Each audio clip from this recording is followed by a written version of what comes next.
Afternoon everyone. आज हमने कल की वीडियो में वनों का वर्गीकरण देख लिया था, जो हमने 5 भागों में देखा था ना, जिसमें प्रादेशिक आधार पर, भौगोलिक आधार पर और प्रजाति के आधार पर और शासकीय आधार पर और वन विभाग के आधार पर 5 आधार पर हमने वनों का वर्गीकरण देख लिया था।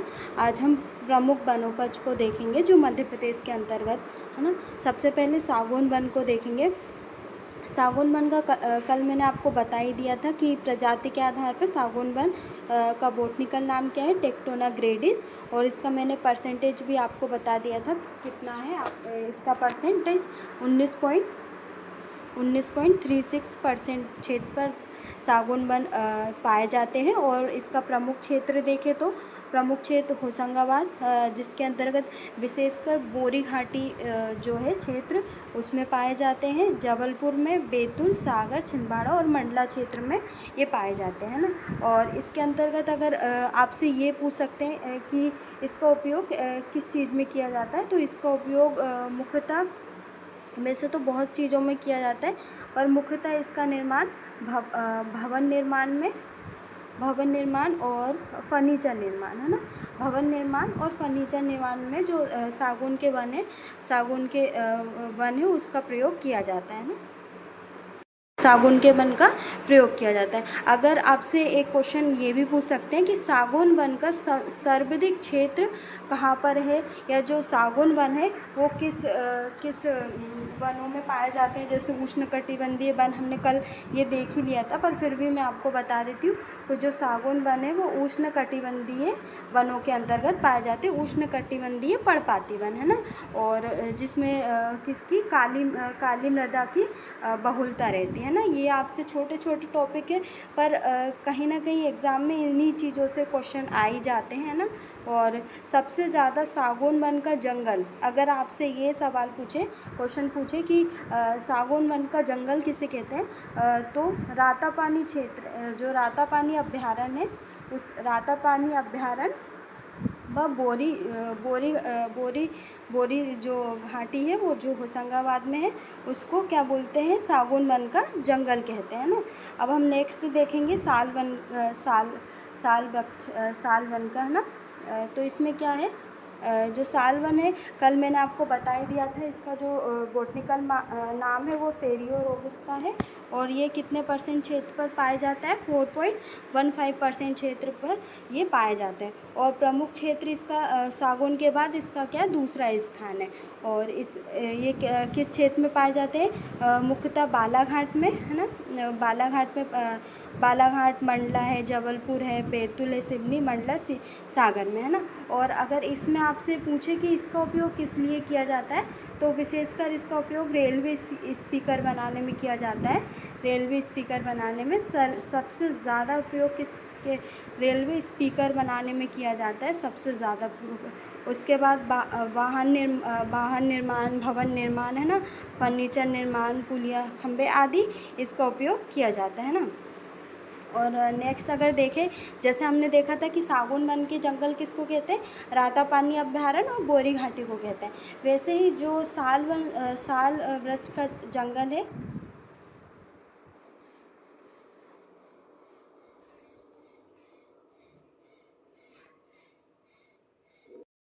जो साल वन का जंगल है वो किसको कहते हैं, संजय गांधी अभ्यारण्य, जो संजय गांधी राष्ट्रीय उद्यान है उसको। और जो ढुबरी और बगदारा अभ्यारण्य है उसको साल वृक्ष का जंगल कहा जाता है। नेक्स्ट हम बांस वन देखेंगे। बांस के इसका बॉटनिकल नाम क्या है, टेट्रोकेलेमस सिंस्टक है ना। इसका बॉटनिकल नाम ये है। और अगर नेक्स्ट इसका देखें तो ये प्रमुख क्षेत्र इसका कौन कौन सा है, तो मैं आपको बता देती हूँ। इसका प्रमुख क्षेत्र है, मुख्य रूप से कहाँ पाए जाते हैं, जो बांस वृक्ष है वो बालाघाट, बैतूल, जबलपुर, सिवनी, मंडला और सागर जिले में क्या बांस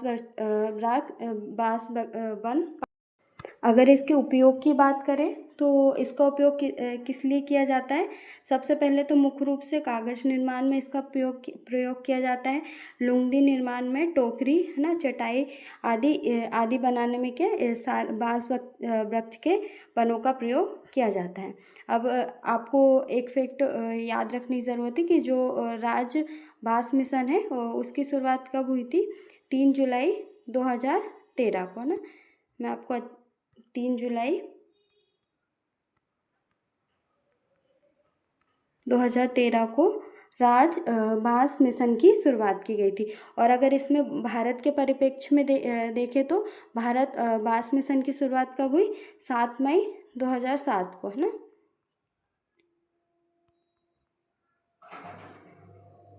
7 मई 2007 को भारत बांस मिशन की शुरुआत की गई। और जो मध्य प्रदेश है लगभग प्रति वर्ष कितने 50 लाख, प्रतिवर्ष 50 लाख टन बांस का उत्पादन करता है। अकेले मध्य प्रदेश सबसे ज़्यादा 50 लाख टन बांस का क्या करता है, उत्पादन करता है ना। अगर राज्यों में इसकी बात करें बांस वृक्ष की, तो सर्वाधिक मध्य प्रदेश में ही पाया जाता है। उसके बाद महाराष्ट्र और अरुणाचल प्रदेश आते हैं ना। अब सेकंड हम देखेंगे तेंदुपत्ता। तेंदुपत्ता का क्या सबसे पहले जो मध्य प्रदेश ने तेंदुपत्ता का राष्ट्रीयकरण कब किया था, ये हम सबसे पहले देखते हैं। तो तेंदुपत्ता का राष्ट्रीयकरण मध्य प्रदेश ने कब किया, 1964 में राष्ट्रीयकरण किया, है ना। और लगभग राज्य में क्या 260 बीड़ी बनाने के कारखाने, जो तेंदुपत्ता से मुख्य रूप से बीड़ी बनाई जाती है ना। और अगर इसके क्षेत्र की बात करें तो सर्वाधिक सागर जिले में पाए जाते हैं, और छिंदवाड़ा, छतरपुर और भोपाल और भी अन्य जो है जैसे जबलपुर है, रीवा है ना, सीधी और शहडोल जिले में भी तेंदुपत्ता मुख्य रूप से पाए जाते हैं ना। नेक्स्ट हम देखेंगे खेर वृक्ष, है ना। खेर वृक्ष देखेंगे तो खेर वृक्ष के जो कारखाना है वो शिवपुरी व बानमोर मुरैना में खेर वृक्ष से क्या बनाया जाता है, कत्था बनाया जाता है। तो इसके जो कारखाने कहाँ पे, शिवपुरी व बानमोर मुरैना में, है ना। और इसका उपयोग किस लिए किया जाता है, कत्था बनाने में, है ना। कत्था मुख्य रूप से, है ना, जिसका मैंने आपको कारखाना बताया अभी, है ना। पेंट बनाने में, जो चर्म शोधक जो औषधियाँ हैं उनको बनाने में किया जाता है ना। नेक्स्ट हम देखेंगे लाख वृक्ष। जो लाख वृक्ष का कारखाना है वो कहाँ, एकमात्र कारखाना उमरिया में है। उमरिया में एकमात्र कारखाना है। और इससे क्या किए जाते हैं, औषधि बनाई जाती है ना। औषधि भी जो इसके जो वृक्ष है उससे बनाई जाती है ना। और नेक्स्ट है गोंद वृक्ष। इसके गोंद 3 प्रकार की होती है ना। हम ये एक एक करके देख लेते हैं। सबसे पहले कौन सी, अरेबिक गोंद होती है, ये मैंने आपको लिखा भी है। अरेबिक गोंद जिसको क्या करते हैं, अरेबिक गोंद। और सेकंड है कुल्लू गोंद, और थर्ड है सलाई गोंद, है ना। अब हम देखते हैं कि जो एक एक करके हम इसके उपयोग देखते हैं। जैसे जो खाद्य सामग्री है, जैसे खाने के सामान है, बिस्कुट है, टोस है ना, ये जो खाने के सामग्री है उसमें किसके, बबूल गोंद का प्रयोग किया जाता है। कौन से, बबूल गोंद का। और जो कुल्लू गोंद का प्रयोग किसके लिए किया जाता है, कॉफ़ी और पेस्ट्री के लिए, क्या ये भी खाद्य सामग्री है ना। इसके लिए किसका प्रयोग किया जाता है, कुल्लू गोंद का, है ना। और सुगंध बनाने वाले पेंट और वॉशिंग मशीन में कौन सी, सलाई गोंद का प्रयोग किया जाता है ना। ये आपसे पूछ सकते हैं कि किस चीज़ में किस जो गोंद है उसका प्रयोग किया जाता है ना। अगर हम इसके क्षेत्र की बात करें कि ये कहाँ पर पाए जाते हैं मध्य प्रदेश के अंतर्गत, तो मुख्य रूप से झाबुआ में, है ना। झाबुआ में है, धार है, और खंडवा है, खरगोन है, ग्वालियर, शिवपुरी में ये मुख्य रूप से पाए जाते हैं ना। और नेक्स्ट हम देखेंगे भिलवा वृक्ष। जो भिलवा वृक्ष का कारखाना बनाने का कारखाना कहाँ पे, छिंदवाड़ा में, है ना। ये एकमात्र है। जैसे लाख बनाने का कारखाना एकमात्र कहाँ पे है, उमरिया में, वैसे ही जो भिलवा बनाने का कारखाना छिंदवाड़ा में, है ना। अब हम नेक्स्ट देखेंगे महुआ।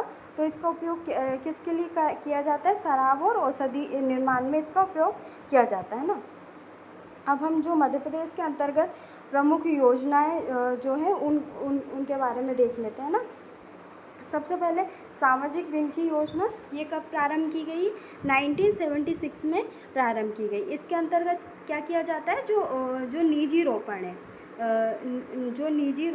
जो वृक्षों को लगाते हैं तो उनको बढ़ावा दिया जाता है ना, उनको क्या किया जाता है? बढ़ावा दिया जाता है। और कृषकों को उनकी भूमि में जो वृक्ष की खेती के लिए, कृषि विनकी के लिए, मेड़ बनाने के लिए, है ना, वृक्षारोपण हेतु प्रोत्साहन राशि देकर उन्हें प्रोत्साहित किया जाता है ना, जो सामाजिक विंग की योजना के अंतर्गत, है ना। और नेक्स्ट हम देखेंगे पंचवन योजना। इसका प्रारंभ भी कब हुआ? 1976 में हुआ। इसमें क्या है कि प्रत्येक ज़िले में कम से कम 33% क्षेत्रफल वृक्षारोपण की योजना को मतलब इसके अंतर्गत जो टारगेट है वो 33% का है ना। 33% पर प्रत्येक ज़िले में 33% वन होना चाहिए, है ना। और नेक्स्ट है लोक विन की योजना। इसका प्रारंभ कब किया? 1999।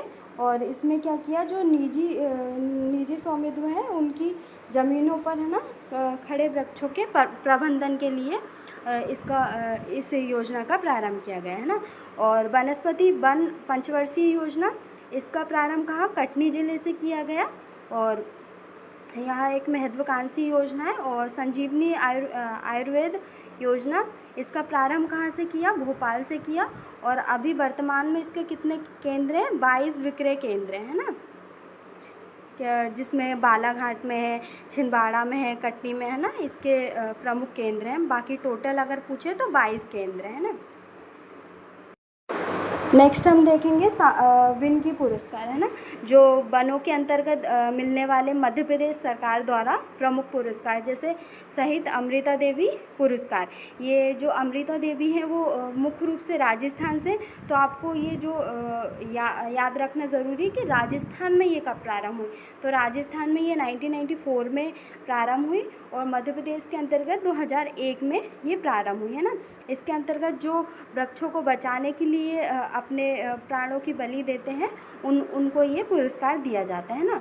और सेकंड है बसामन भाभा स्मृति वन्य प्राणी संरक्षण पुरस्कार। इसका प्रारंभ कब हुआ? 2009 में इसका प्रारंभ किया गया। और इसमें क्या 2 श्रेणियां हैं, एक तो राज्य स्तरीय है और एक विंध्य क्षेत्र स्तरीय। विंध्य क्षेत्र आपका कहाँ कौन सा क्षेत्र आ जाएगा? जैसे रीवा पन्ना का क्षेत्र हो गया, ये क्या है? हमारा विंध्य क्षेत्र, है ना। इसके अंतर्गत जो वृक्षारोपण को बढ़ावा दिया जाता है और उनको प्रोत्साहित किया जाता है ना। और वन प्रहरी पुरस्कार, ये भी जो वनों में अग्नि की रोकथाम उन विशेष उन व्यक्तियों को दिया जाता है ना। वृक्ष मित्र पुरस्कार, ये मुख्य रूप से, है ना, जो इंदिरा गांधी है और इंदिरा गांधी जी, उनकी स्मृति में दिया जाता है 19 नवंबर को प्रत्येक वर्ष, है ना। और महावृक्ष पुरस्कार, इसका प्रारंभ कब हुआ? 1995 में इसका प्रारंभ हुआ, है ना। अब हम वनों से संबंधित प्रमुख संस्थान देख लेते हैं। सबसे पहले मध्य प्रदेश राज्य वन विकास निगम, इसकी स्थापना कब की गई? इसकी स्थापना 29 जुलाई या कहीं कहीं आपको 24 जुलाई भी देखने को मिलेगा। 29 जुलाई 1975 में इसकी स्थापना की, है ना। और राज्य लघु वनोपज सहकारी संघ की इसकी स्थापना कब? 1994 में। इसका मुख्यालय कहाँ पे है? भोपाल में इसका मुख्यालय है। और जैव विविधता विभाग की स्थापना कब की गई? 2001 में। और जैव विविधता पुरस्कार की स्थापना कब? 11 अप्रैल 2005 को की गई। और जैव विविधता बोर्ड की स्थापना 2005। आपको अब ये 3 क्वेश्चन होगा, जैसे जैव विविधता विभाग की स्थापना 2001, जैव विविधता पुरस्कार की स्थापना 11 अप्रैल 2005 और जैव विविधता बोर्ड, इसकी भी स्थापना 2005 में। और इको पर्यटन विकास बोर्ड की स्थापना 7 जुलाई 2005 को की गई। और राज्य बांस मिशन, ये हमने पहले ही पढ़ लिया, 3 जुलाई 2013 को बांस मिशन की स्थापना की गई, है ना। और मध्य भारत के अंतर्गत इसकी स्थापना कब की गई? 2007 में।